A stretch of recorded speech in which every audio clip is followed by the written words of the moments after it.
and the Wyatt, and I did some supplemental testing with the Woodcock Cognitive, and I did the CTOP also. Okay, and so you'll see that when we go in there. This is the kind of the final printout, and I guess Ricky talked about he had shown you some of this on the board. And so if you look up here, if you look at the title of this one, it says Aggregate of Cognitive Strengths. Okay, I really like that about this, in that instead of comparing, we're looking at what are their strengths. Okay, not their overall thing, right? We don't want to compare it to their area of processing weakness. And so I like that they cognitively separate it out. What are their cognitive strengths and what are their cognitive weaknesses? And so and when we flip through here, I'll get to the page where you enter the scores in, okay? And this automatically, the software automatically, I'd like to emphasize that part, automatically, right? It generates these scores for you, and it does it in a psychometrically sound way, right? Where it's compensating for the reliability, the different reliabilities of the subtests that you enter, and the intercorrelation between those subtests. Instead of just doing a mathematical average, it has a more sophisticated mathematical program in the background. I like that. Due process challenges happen, okay? Tomorrow I got to do a training at a school that might or might not have something to do with a due process challenge, okay? And so I would feel more comfortable if I was walking into a due process challenge, and it wasn't my evaluation, I would say. I would feel more comfortable walking into a due process challenge if I had done this, right? Instead of somebody saying, wait a minute, you just averaged these, and that's, right, that doesn't hold water. And so I like that also, that it's sort of a safety belt, as it were. Okay, so this student, you can see, and I think this is this happened to be the one I had, is just sort of perfectly representative in a way of a learning disability kid, where they've got plenty of strengths, right? 108. That's a good strong aggregate score of their strengths. Okay, so what this says, your cognitive ability predicts your academic achievement at they correlate at about 0.6, right? So about 60% of your, right? So this does a pretty good, what this is predicting is that this student ought to be achieving here, okay, this is the achievement side. They ought to be achieving at about 106, okay? You guys, if you took your statistics class, you should know that there's regression to the mean, okay? So if your cognitive score is 100, it predicts that your academic score is 100 because you're right at the mean. If your cognitive score is above the mean over here, if it's 108, because of regression to the mean, it predicts a little bit lower. The academic score is going to predict it a little closer to the mean, right? So that's why it's not 108, it's 106 because of that regression to the mean thing. The opposite effect is true also. If your cognitive score is below 100, it's going to predict a little bit higher score for your academic because it regresses up to the mean, right? Depending on which side of the mean you're on, the regression is going to go either up or down. So that's the difference there, right? That's why it's not saying, but what it's saying is this student should be achieving at about 106, okay? So, but here's where their actual, okay? I'm sorry, I misspoke. This was the cognitive side. Here was their actual score, okay, is an 85, right? So this is one of those ones like when Ricky and I first started planning the class, he goes, what we really need to focus on are those kids that land right on the fence, because they're the ones that you're going to see over and over again. The ones that are a slam dunk yes or a slam dunk no, they're pretty easy to deal with. The one that lands right on the fence, right? So here you go, 85, right? Is that a weakness or a strength, or it's the shady 80s, right? And so here's what I like, though. Here's where it starts, where the psychometric soundness comes in. So remember, we talked last week about this. So here's my cognitive strength. Here's my cognitive weakness. What we want to know, is this a statistically significant difference? Because if it's not statistically significant, then it could be just happening due to chance, right? And we don't want to make a determination based on chance. So what the program automatically does for you, it says, in order for this to be statistically significant, you have to have at least a 12-point difference, 12.04. See how it automatically calculates it? And so what that's saying is, if the difference between these scores is not more than 12.404, then it's not statistically significant. And then if that was the case, then you wouldn't want to be making these determinations on it. But the actual difference, right, you can see was 20 points. So we're way past that. So we're confident that this is a statistically significant difference between these two, okay? It's calculated that critical value, all right? Now, if you come over here, here's back to cognitive strength, and we want to compare that to the academic weakness. So the strength is at the top, the two weaknesses are at the bottom. So down here, the student's academic weakness was an 82, okay? And again, on this one, you can see because it's depending on which test you use and which subtest you use, okay, which area you're focused on, okay? It's not an overall, I had to pick this, I can't remember which one it was one of the reading areas, I think reading comprehension. So on this one, the critical value is 16.67 points. You can look this stuff up in tables, like if you do co-norm tests, that's why I used to always do Wisk and Wyatt, because they're co-normed and there's tables for all this stuff. Boy, that takes time and you don't have any time. And that's what's really great about this software. It automatically calculates it for you. And you can throw in any test you want. It's the cross battery, right? The book is cross battery. And so in the past, you were sort of tied to doing co-norm tests, 2 Wechsler tests, or 2 Woodcock-Johnson tests, right? And this way, you can put in different tests, and it'll deal with that. Amy? Okay, I'm just making sure I understand. So the top one is your overall cognitive. Yep. Down here is your lowest area of processing? This is your processing weakness, right, exactly. It's not an aggregate, it's one that I identified as a processing weakness. So like that one is particularly visual processing? Yeah, for this kid, it was visual processing, that's right. And then your academic is just your lowest academic? Does it need Well, to be exactly. linked You see to that, there- though? Right, and then this ended up being a DNQ for me, a kid that I said didn't meet eligibility for a learning disability in the end, right?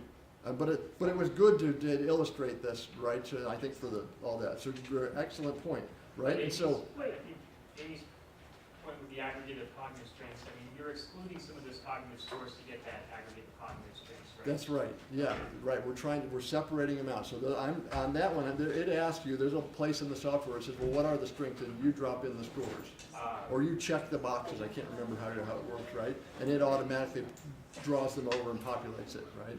Okay. So it just asks for the strengths? It's built into the software, yeah. I think it's even just a checkbox on there, like you have the scores, you don't have to enter the scores over and over again. I think you enter them and then you can do different things That with was them. not number. So think about that, people in the other class on that, because we did talk about severe discrepancy, forgive me, No. in the other class.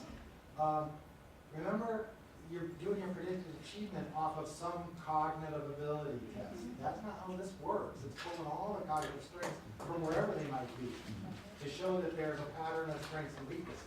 It's not saying they have this overall cognitive ability that's here so they should perform there. Does that make sense? This is different. And see, and there's the pattern of strengths and weaknesses. That's right from their book. I like this best. Either there's the dual discrepancy, which is our dual discrepancy. And again, we kind of had that train wreck at the end of class, and we didn't have a lot of time. But that question number 2 said, is the slope of their growth 1.5 standard deviations less than the slope of the growth of the mean of their peers? Okay, no one knows how to figure that out. And so if they said, or do they have a highly consistent pattern of strengths and weaknesses? But the state has given no guidance on how do we determine a highly consistent pattern of strengths and weaknesses. Well, here you go. This one to me is the most consistent. It's grounded in theory, right from the chapter last week, in CHC theory, and all the stuff about the third method that is better. Yeah, Amy? Your academic area, I'm just thinking of what we talked about this class and then Ricky's other class. So your cognitive weakness, your processing area, and your academic, you would want them To be- linked somehow so that That's it right. makes sense that they're affecting each other, right? That's right, yeah, and so I'm glad you said that. So let's look at this then down here. So here's one of the things I like about this software. It throws all kinds of language on the page that you can take that language and put into your report, right? And you're not having to create all this language. So they're saying that is this is there a consistency between this visual processing and this weakness?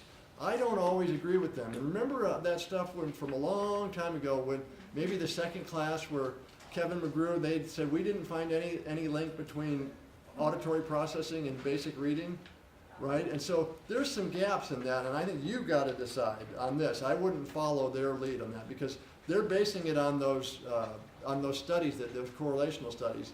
But the problem with those correlational studies is, for McGrew, they didn't include any students with learning disabilities, right? Remember that there's various weaknesses across them. And so I think that for you guys, you're going to make that decision. That is it consistent? And I'll show you when we flip through here why I ended up doing some supplemental testing to try and get a consistency. Because visual processing, if you're one of those kids that have an orthographic processing weakness, right? That's visual. But you know what? These tests that are on here, they're not good measures of orthographic processing, okay?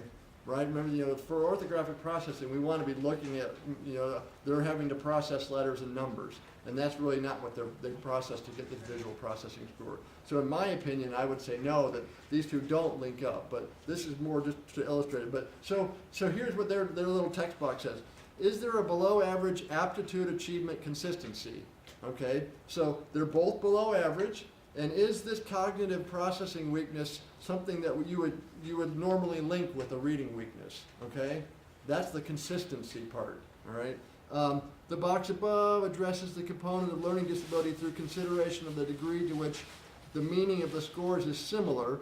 Okay, indicative of weakness or deficit, and the position of the scores is consistent. So if this was a better measure of orthographic processing, I'd be happy with that. But block design and that kind of stuff, right? Picture completion, that's not letters and numbers, right? And that's in a way now, like I was saying, that there's the new test, the KTEA, which I think is a lot better academic achievement test. You could have a more robust score to put in here. Okay, that would link more consistently to a weakness in reading. Okay, so any questions then on that? Yeah, Sean? I noticed that it says the G value is 0.94. Yeah. Are you looking, does that change depending on which strengths you put in there? That changes, yeah. And it's not a straight, yeah. Do you want it to be as close to 1 as possible? Yeah, they say, I think that, and I apologize, because I haven't used the software in, 8 months or something. I think they say anything over 0.6 or above it would be a strength. Okay, and so it doesn't have to be, right? They have some some explanation in there when you get in there in the chapter. Okay. Okay, so I'm going to go on the back of that first page. Okay, is more of this, and this where I'm not going to read all this off. So here's that model again, cleaned up, without all the other stuff on there. All right, and so they're saying. Do we have a cognitive strength? Yes. And do we have a processing weakness? Well, 85 on here. And here's where I want to look at this little box. Look what it says here. It says, yes. Well, it said, did the individuals observed cognitive and academic performances meet the criteria for a pattern of strengths and weaknesses consistent with SLD? So this is something, again, right there, if you have a due process. So the software, right, but the software is not the final arbiter, right, you guys are. It says, yes, based on the data entered into the pattern of strengths and weaknesses analyzer, specific criteria for establishing a pattern of strengths and weaknesses consistent with SLD have been met. However, this is what I like right here, right? However, this pattern of results does not automatically confirm the presence of SLD. This pattern must be considered within the context of the entire case history of the individual. In addition, other data sources gathered through multiple methods need to be considered, okay, exclusionary factors, when identifying or diagnosing. I like that they put that reminder in there, right? Like, don't just hang your hat on these scores. You've got to build a bigger case. Remember they were saying you ought to have 3, kind of triangulate it, right? You at least have 2 other things to support it, okay?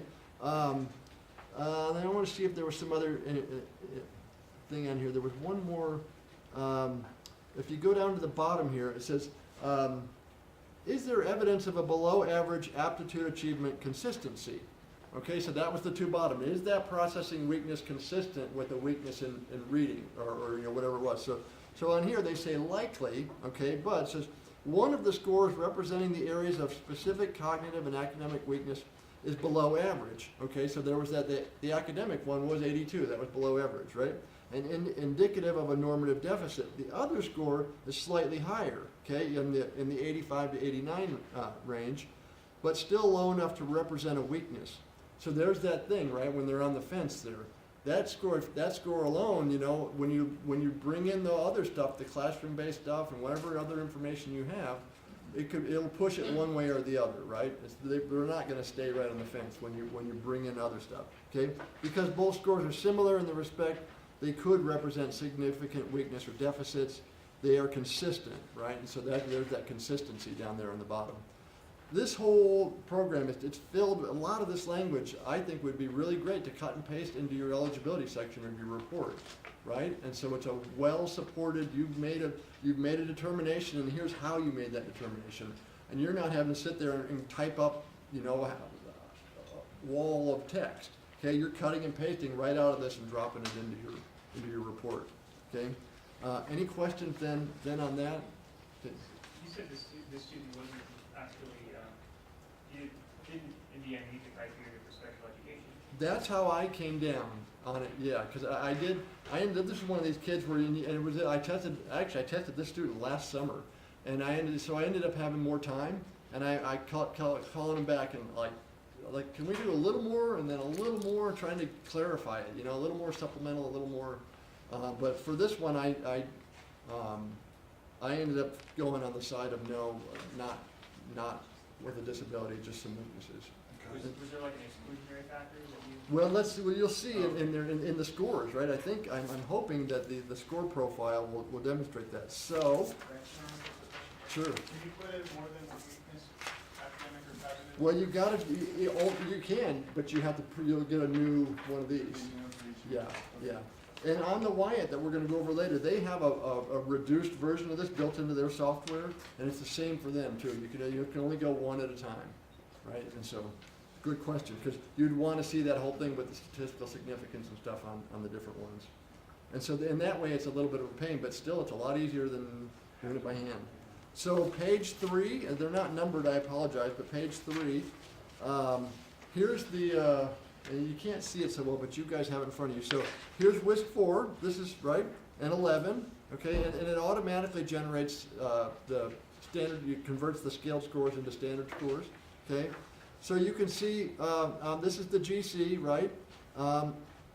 There was a 9 and 11, okay, so those are consistent. But oral expression, they threw in 81. Okay, so that one you can see is a below average score. And then the listening comprehension, 86.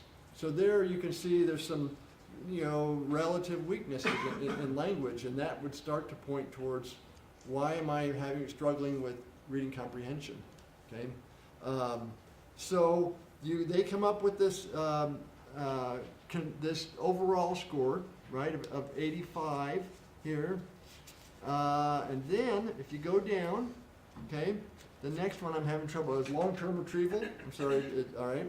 So this is where I thought this one would be a good one to illustrate. The WISC doesn't do long-term retrieval, right? That's one of the CHC factors that's not measured on the WISC. And so I wanted to get some more information from that. So I did some supplemental testing with the WJ, right? And so we've got two good solid scores there. Doesn't appear to be a weakness there, okay? I just point something out, because a lot of people in here did know what Johnson cognitive. You see that they have different subtests on the 3 than what's in the 4. I don't know if you might don't remember, but on the 4, visual auditory learners stayed the same. They moved that retrieval fluency over to the oral batteries. Remember we talked about achievement, cognitive, and oral batteries?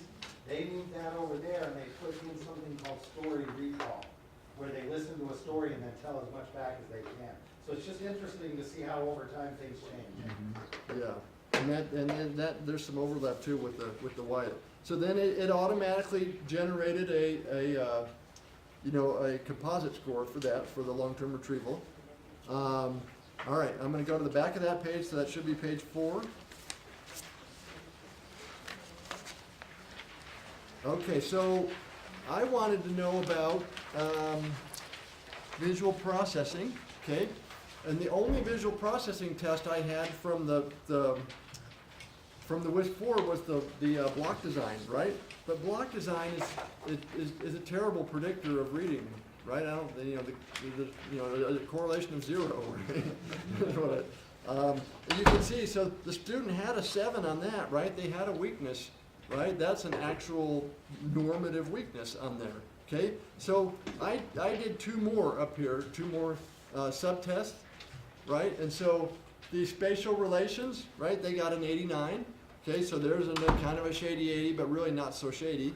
And then picture recognition, 107. But you can see across all 3 of those, right? Are any of those orthographic, right? And that was the problem, and especially when I did this test, because the new KTA wasn't out. Nobody had really come forward. Nancy Mather had her standalone orthographic processing test that I didn't have any access to. But there was nobody really had come forward and said, hey, let's make an orthographic composite, right? That has rapid naming and spelling and word reading fluency, okay? Those are good, those 3 really do correlate to reading, okay? So at the time, though, this is all I had, and that's like I say, you guys, you got to stay current with it, you know. In the 10 months since I did this test, new tests have come out, and that orthographic processing stuff has risen forward, you know, to where for you guys it ought to just be kind of standard. Oh, orthographic processing, yeah, I'll just use that. You know, I know about that. Where you know, Ricky and I were kind of having, we'd be talking, well, how could we do orthographic processing? You know, we were trying to work it out on our own. So there is, you know, there's that, right? And so there are these, and this is what I like also up here. You see there's 3 scores there? But what it says though is, it says, look at this, it says, this score is really divergent from these other 2 scores.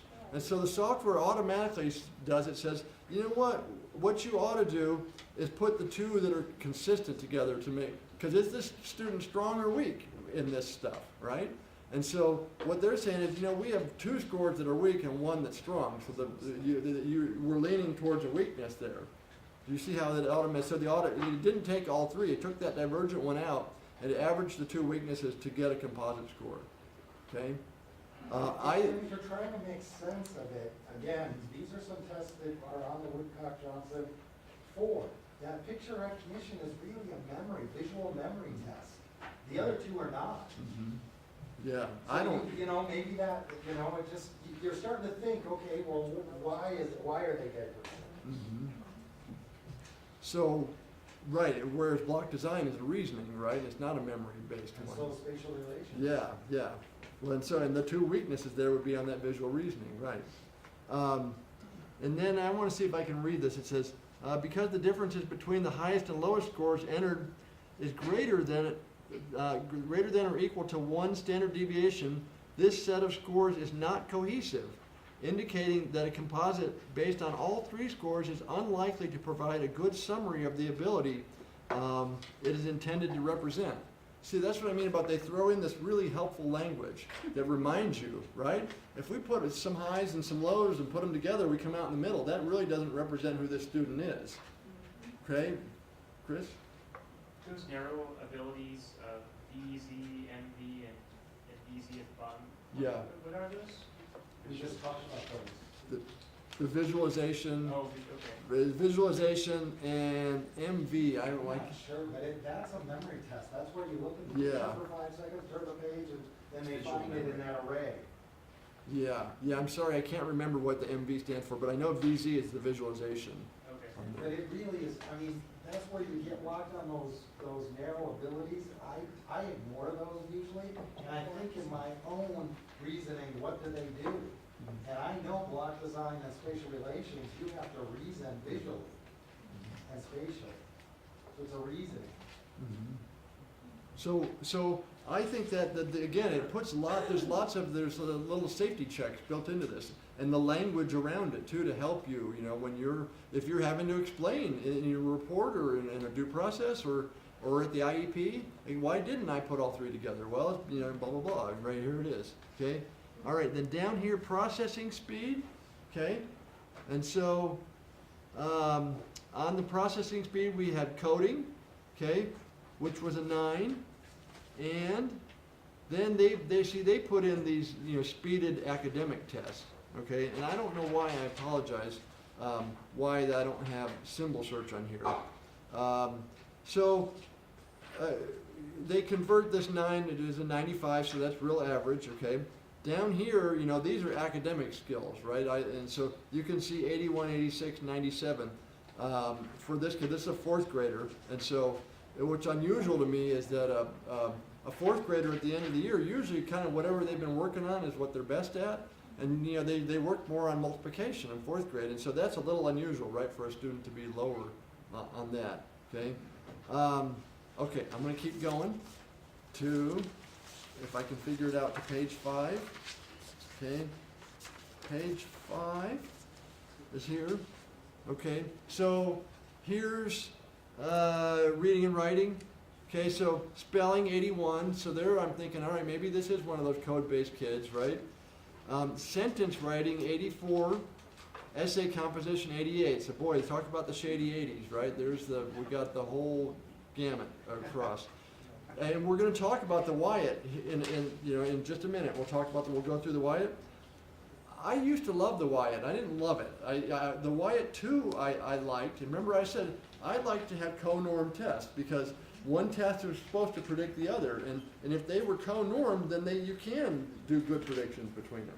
Okay? And so I always like to do a co-norm battery, either do 2 WJ tests or 2 Wechsler tests. Okay? But when they came out with the 3, the writing is so terrible on this. I can't encourage you guys enough to think twice before you adopt this as your battery.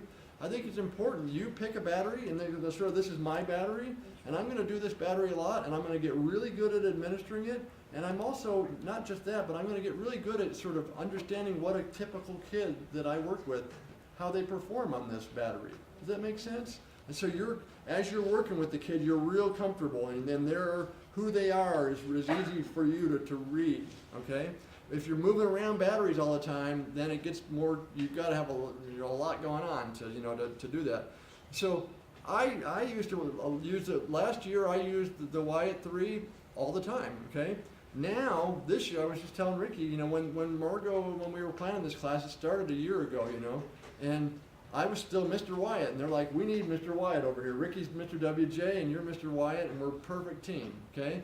I've only done the Wyatt a couple times this year at the beginning of the year, because all those new tests came out, and everything's changed, right? And so I don't really, and the reason why is because of the writing on this. The writing is so hard to score, and it's so hard to score in fact that I put very little validity in what the scores are, okay?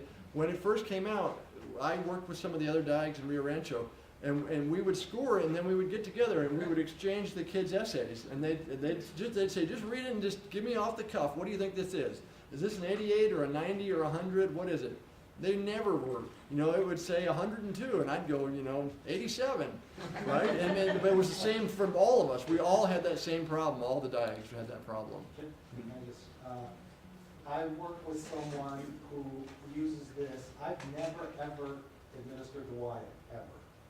But she explained why she likes the writing on here, because it starts from very structured all the way down to that essay that's not. And she can see where the breakdown is. And when she explained it to me, I went, oh, maybe I should look at this. I like that too. Well, the part I don't exactly, I like that. And there's another thing too. The part I don't like is that scoring part. Okay, the scoring.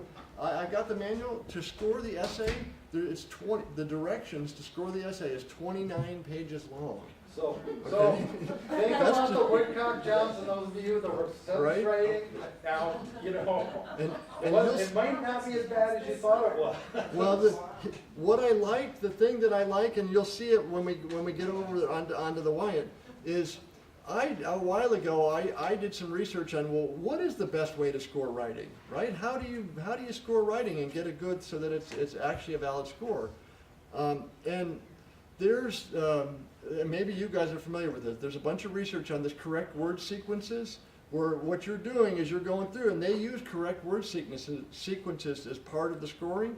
So any two words, you look, is that sequence of words correct? And it could be a spelling error, a grammatical error, any kind of error, a capitalization error. If one of those words has an error, that's not a correct word sequence. right? Because well, there's a problem on one side or the other. Then you go to the next two words and the next two. And so if these two words are correct, you put a little caret like this in between that says, all right, that's a correct word sequence. If there's a problem somewhere in there, either grammar or capitalization or spelling or whatever right it might be, then you put a little dot, and that means this is an incorrect word sequence. Well, the research shows that that is the most valid and reliable way to score writing, is the correct word sequences method. Okay? So when I saw this, I thought, yeah, Y3's got correct word sequences. Finally, somebody's doing it the most reliable and valid way. But then they totally botched it. Okay? Yeah, you go through and you do that, but then you go on to page 2 and on all the way to page 29. And by the time you get to 29, you know, right, you'll see. It's not just me. Okay? And so you know, and that's part of diagnostician's world. No test gets it completely right still, but each test has its strengths and weaknesses. And so, you know, that's the thing about cross-battery. You could do this if you liked the other parts of this, which are easy to score and quick to administer, and I think are valid and reliable, then you could do that and then do writing on the WJ. I just observed somebody do the KTA Mhm. writing, and Yeah. we didn't score it, so I don't know how that is, but I really was impressed with the way that the writing is. Yeah. Because it's like so engaging. It's like the kids writing in a book and like adding parts and Right. writing part of the story. And I think- I've used it for years, but I've moved off. Oh, really? It didn't, you know, because it is more realistic, I thought this is the way that you do. But I did a lot of Woodcock Johnson and that at the same time to see the comparisons, and it really wasn't giving me any more information than Woodcock Johnson. And for the little kids, the Woodcock Johnson goes way faster. Yeah. The high school one, that's called The Day on the Set, I will use that for every high school kid because I think it's faster than using the Woodcock. So you make choices for different reasons about the test you're going to administer. And that was part of it for me too, was ease of administration too. In the past, when I was really on the Wyatt, you know, I felt like it was an easier administration. But now with this, you know, and again, each test has its strengths and weaknesses. All right, and then on the back of that, I think is that the last page? Are we on? I can't tell. So we should be on page 6 now. Is that right? Let's see. 1, 2, 3, 4.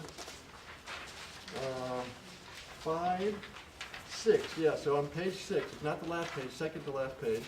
I apologize if they're upside down or anything.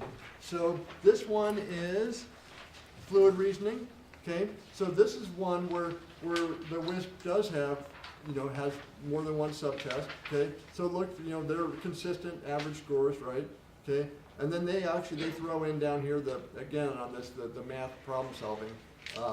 Which I don't really like that idea of so much of blending them together. It's kind of like what Ricky and I said about using the orthographic processing score from the KTEA, which is an academic score, using that to come up as your processing weakness. So you're using an academic score to make a processing weakness to you know, right? It goes in a circle, and so I think there's a little bit of that going on here. And then down here. And again, this is so easy to do. You just open the software, put the kid's name and birthday in, and just drop the scores in, right? It's really quick and easy. It might look complicated, but it's not. Short-term memory, okay, so right, they're consistent, right? And again, you know, that to me, often when I see that, I go, you know, a lot of kids with a learning disability have, the majority of them have a working memory weakness, okay? And so this student didn't there. And then the back page, the last page, I believe. I wonder if I can make it work. Where is it? The last page, somewhere there's supposed to be C-top. Am I missing a page? Yeah. Okay, yeah, so it's on the front of the back of the last page, sorry. Okay, so here's C-top, all right? So look what happened with this kid, all right? They got a 12 on segmenting, they got an 8 on blending, and phoneme isolation, they got a 12. And so they're all average, you know, the blending is low, okay, on there, but it's still average. And again, this is one of those ones where the software says, you know what, you shouldn't put all 3 of those together and call it a composite, okay? And so it takes that out and it gives you a high score. You know, for this kid's phonological ability, they're saying this kid does not present a phonological processing weakness, okay? So that was part of my determination also. Like with this student was, they were out right on the fence on the other stuff, you know, and then I start looking for the other markers. So do they have a working memory weakness? No. Do they have a process or a phonology weakness? No. And there's more and more indicators. Oh, I see it now. I was wondering, I knew this is CHC based, and I see it's under the GA. I see it. Yeah, GA right. data. I couldn't read it up there, but I could read it below it. Yeah, and so here was another problem with the software in this. When this software came out, the CTOP 2 wasn't available, and so I had to just manually enter these in here. And so this score in the software doesn't admit it to you, but this score has not been compensated. They haven't compensated for the intercorrelation between those.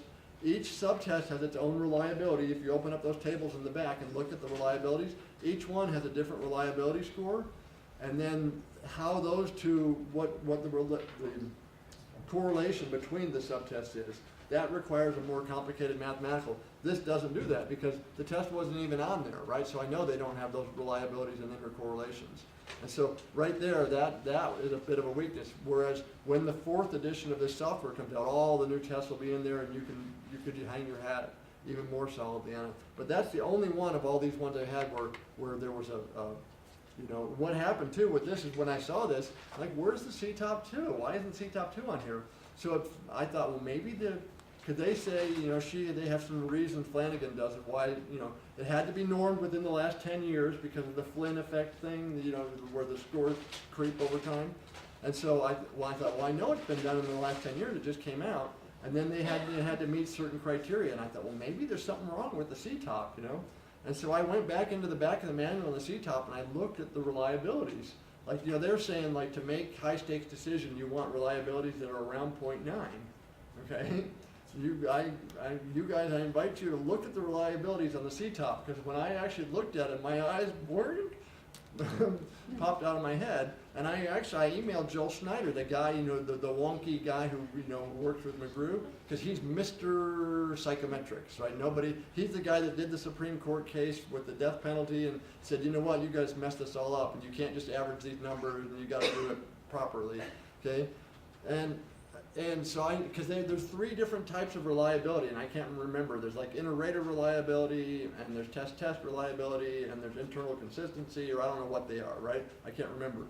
But at least one of those columns, the reliabilities were down in the 0.7s.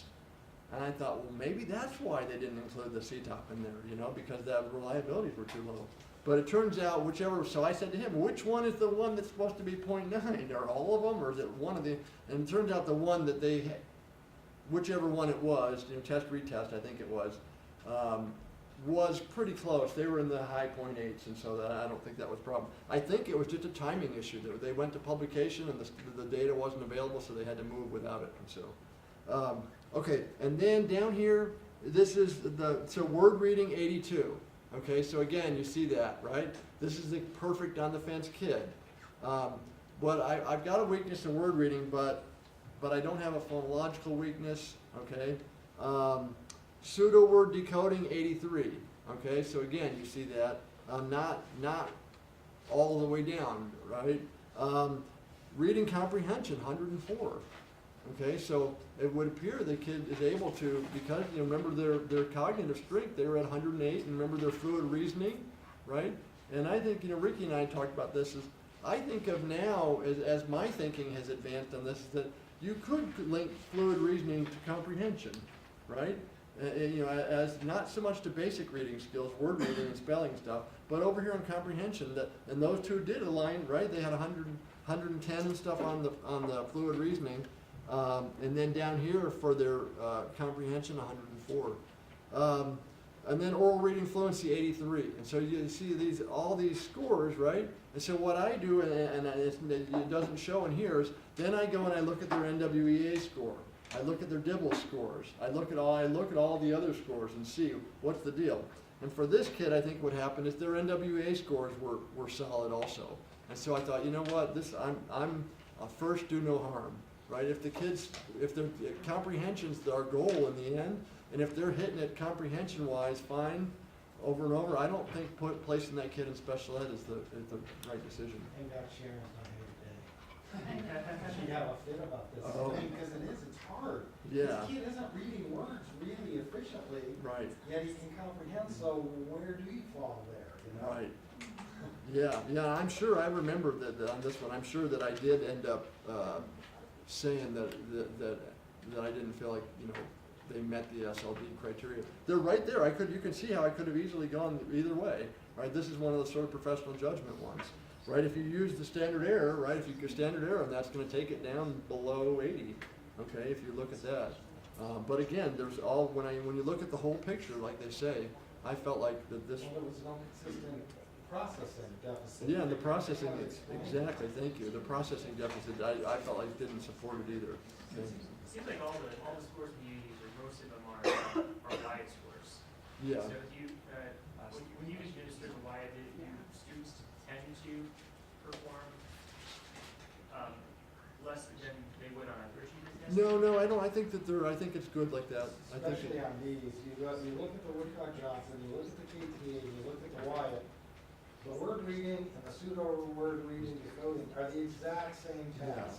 So I would bet that the scores, they're real if close. you gave usually. all three of those tests, they'd come out really close. Yeah. So I just wanted to share that. I think that's it. Is that the last page? Is that on the? Oh, on the back there was a numerical operations 105, right? And so, so I just wanted to so you guys get a sense of that there are there's some good ways to do it. Okay, so now I want to switch over to the Wyatt. Okay. So did everybody get a protocol? Raise your hand if you don't have a protocol. I have a protocol, but I have a question. Okay, then ask the question. Is there a place, like you just said, that you can make a case for fluent reasoning, linking, read comprehension? Yeah. And I feel like you've got glimmers and you've told bits and pieces of it, but is there a place, especially when we're looking at dual discrepancy and the bottom of that triangle Right. and needing things to link, where can we find what achievement and what processing things link nicely enough? Can I answer that? Yeah. Hold that question till the summer. The book I was telling you about that we're gonna take pieces of, that's exactly what they do. And there's a lot of different places that talks about that. Some of the readings we did, Yeah, the very earlier. first, at the beginning of the class, do that. Yeah, there's some tables in that contemporary intellectual assessment.